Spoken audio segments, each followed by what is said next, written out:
सुमेरा, मेरी बात मानो तो इस बात को अपने जहन से निकाल दो। मम्मा आप भी इस तरह की बातें कर रही हैं। आई नो बेटा, इस घर में तुम्हारे लिए रहना बहुत मुश्किल है, लेकिन ये बात तुम अपने जहन में रखो कि तुम माँ बनने वाली हो और एजाज के बाप के बाद वो घर का बड़ा बन गया है। मम्मा यही तो परेशानी है कि एजाज अपने इलाके से निकल नहीं पाएगा। आई डोंट थिंक सो बेटा। देखो, जिस तरह माशरती जिंदगी में तब्दीलियां हो रही हैं, चीजें सेम नहीं रहती। एजाज के लिए यहाँ रहना या वहाँ रहना कोई इशू नहीं है। मम्मा मुझे तो आपकी समझ नहीं आ रही, जब वहां पे थी तो आप यहाँ आने का कह रही थी। तो बेटा सही किया ना, वहां तुम्हें मेरी बात समझ में नहीं आ रही थी। मम्मा जिंदगी मैंने गुजारनी है, आपने नहीं। सुमेरा बेटा, तुम एजाज को स्पेस दे रही हो। इस तरह के अमीर घराने के लड़के ज्यादा देर अकेले नहीं रह सकते। तो मैं क्या करूं मम्मा? तो घर जाओ। अगर तुम्हारी जगह मैं होती ना, तो बख्शन खान की माँ किसी कोठरी में सो रही होती। मेरी जान, इस बात को अपने जहन में रखो कि उस घर में एक तुम हो जिसका शौहर भी है।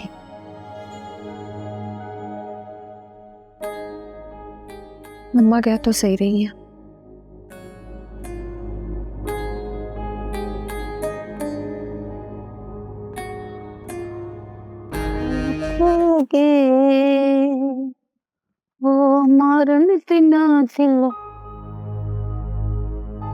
चाची अस्सलाम वालेकुम।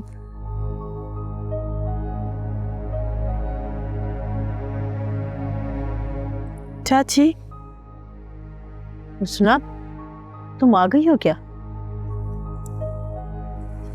चाची मैं लेकर आया हूँ अदी को।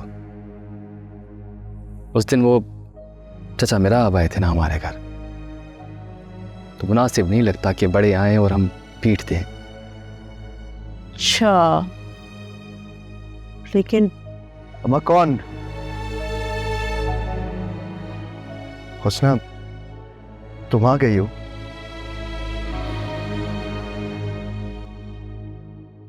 कांजू क्या हाल है? मैं ठीक हूँ अदा, तुम कैसे हो? अब ठीक हूं मैं।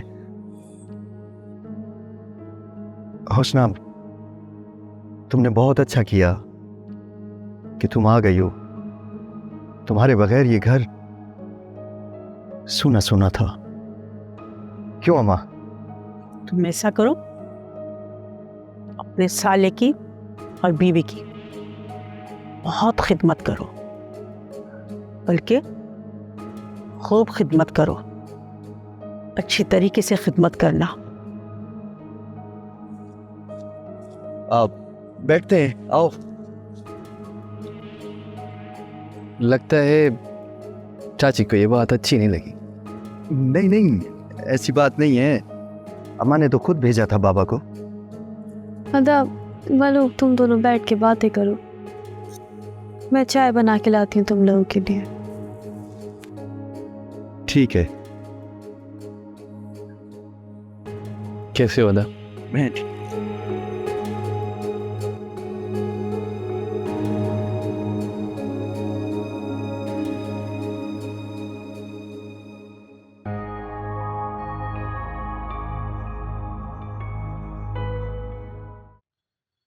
आप लोग मेरी बात सुन लो। मैंने इधर उधर से जो सुनना था वो सुन लिया। मैं उम्र के इस हिस्से में हूँ, किसी भी पल आप लोगों के बीच में खड़ी नहीं रहूंगी। तुम सब उदास हो रहे होगे और उदालियां कह रही होंगी। बड़ी अम्मा, शमा, अभी मेरी बात खत्म नहीं हुई है, पूरी बात करने दो।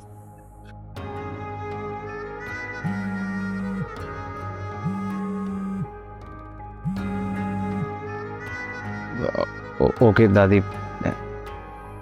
मैंने वकील को बोला है कि वो जुमे को दोपहर में आ जाए। मुंशी को भी बोला है कि वो भी मौजूद रहे। और एजाज, सुमेरा का उस दिन आना बहुत ज़रूरी है। मैं चाहती हूँ उस दिन सारा ख़ानदान मौजूद हो। जी ठीक है दादी अम्मा, सबको एक साथ बुलाना और सबसे एक साथ मिलना ठीक है, लेकिन आप आप कहना क्या चाहती हैं? बेटा मैं चाहती हूँ कि मेरे मरने के बाद तुम सब एक होके रहो। जो भी जायदाद है, मिल्कियत है, जो भी चीज़ है, तुम सबको बराबर से मिल जाए।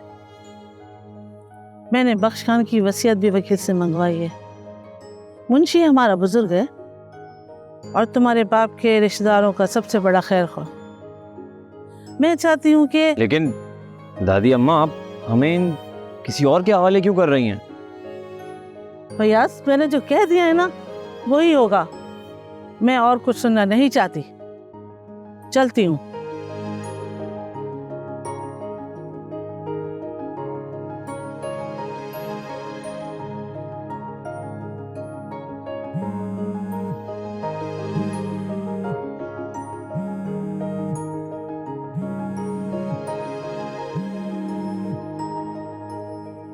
आदम बोलो।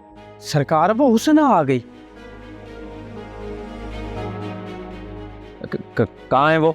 और तुमने खुद अपनी आंखों से देखा है या सिर्फ सुना है? सरकार अभी अभी अपनी आंखों से देख कर आया हूँ, वो जमीन पर मलूक के साथ थी। जमीन पर? हमें आप क्यों नहीं समझाती दादी को?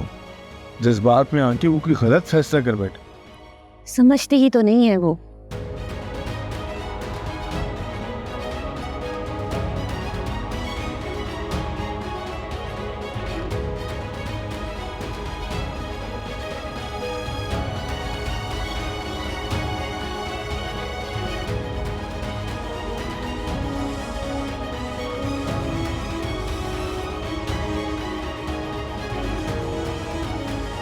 बेटा फयाज, खैरियत तो है?